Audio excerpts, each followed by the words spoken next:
Okay, so the last question, our business proposition. This is a really interesting question. And a lot of your answers could vary here depending on like the time frame that you're looking at.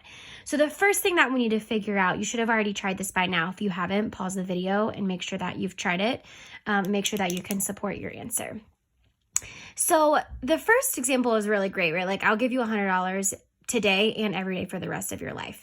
This sounds really cool. I know I'm going to be making a free $100 every single day, right? So I want you to think like, what kind of growth is that? It should be linear growth, right? And how would I figure that out? Because if it's paying me $100 every single day, that means if I have $100 today, I'm going to have 200 tomorrow, then 300, then 400, then 500, then 600, right?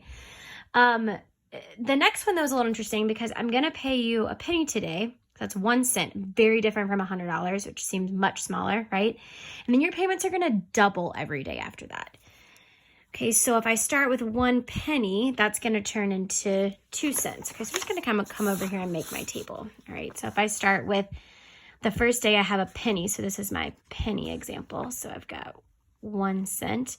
What's going to happen on this first day after I double my amount? So if I'm doubling, that's times 2. That's going to be 2 cents, 2 pennies, right? Well, then if I double that, I've got 4 pennies. And if I double that, I have 8 pennies, right? And I can keep going so on and so forth. Times 2 is going to be 16 pennies. And I can keep going and going and going and going and going all the way down, right? So the same thing over here with linear. So we said on the first day, I'm going to give you $100. All right, then the next day, I'm going to give you 100 on top of that. So it's plus 100. So that's 200. Plus another 100. That's 300. Plus another 100. That's 400. And then 500. And we're going to continue that pattern on. So on day 4, if I chose the linear model, $100 a day, I'm at $500, right? Day 4 of the exponential model, I'm only at 16 cents. So if your hunch is telling you linear, if I'm only talking about a week here, linear is definitely going to be my best bet.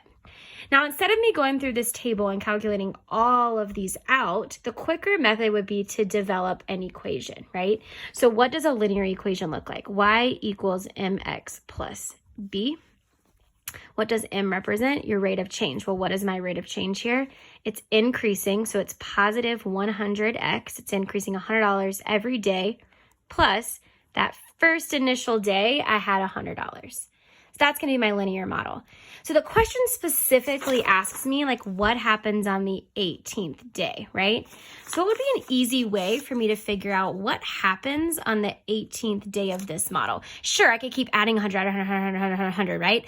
Wouldn't take you that long, but sort of annoying. So instead, I could sub that 18 in for x, because x represents the number of days, right?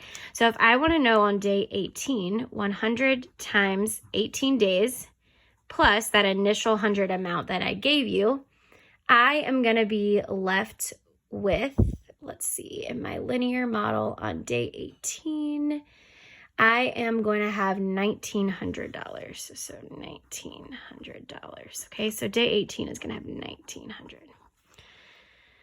All right, cool. Let's find out. Well, let's see, 17. We know that would be 1,800, right? I'm going backwards, 1,700, 1,600. And we can go so on and so forth, just so you can sort of see the patterns.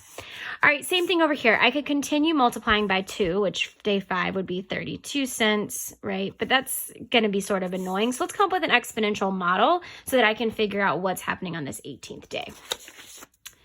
So if I have my exponential, I want to identify the rate. And I want to identify the initial amount. So how much did I start out with? 1 cent. So that's going to go on the front here, 0.01. All right, what is my base? Here, I'll write the model over here. Y equals A times B to the X. Okay, my base is going to be the multiplier. So I'm doubling. And X is going to be the number of times or the number of days, right? So if I wanted on the 18th day, what would I do with that 18? I'm going to sub that 18 in for X. So 0.01 times 2 to the 18th power. And that is going to give me, if you have a calculator, you can plug that in there. If you don't have a calculator, I recommend going to Mathway. And you can just type in this expression right here and it will solve it for you. You can use it on your phone or your computer. So when I sub that in, I'm going to get 2621.44. Okay, so that would give me 2621.44. So around day 18, I started out on day 5 only having 32 cents. All the way at day 18, I've jumped all the way up to 2,621.44 cents, right? So actually at day 18, which business option should I choose? The one that will get me 1,900 or the one that will get me 2,621? Actually would want to go with the exponential model. And then we can start to predict, okay, what's going to happen at day 19? Well, I can already look at this and know this is just going to go up by 100, right? This is going to be 2,000, 2,100. But what happens over here? This is going to be doubling, right? So I'm not just going to have 2,621. I'm going to have 5,242.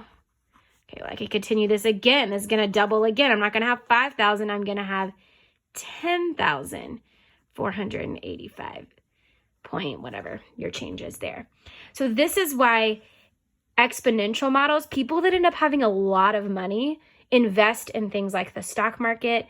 They invest in businesses because they're going to earn interest and they're going to earn money on top of the money that they already have. So the growth is not linear. It's not constant. It is exponential because it is growing at a very rapid rate. So this is really important if you're interested in making money and investment. We want to get really comfortable with this exponential model.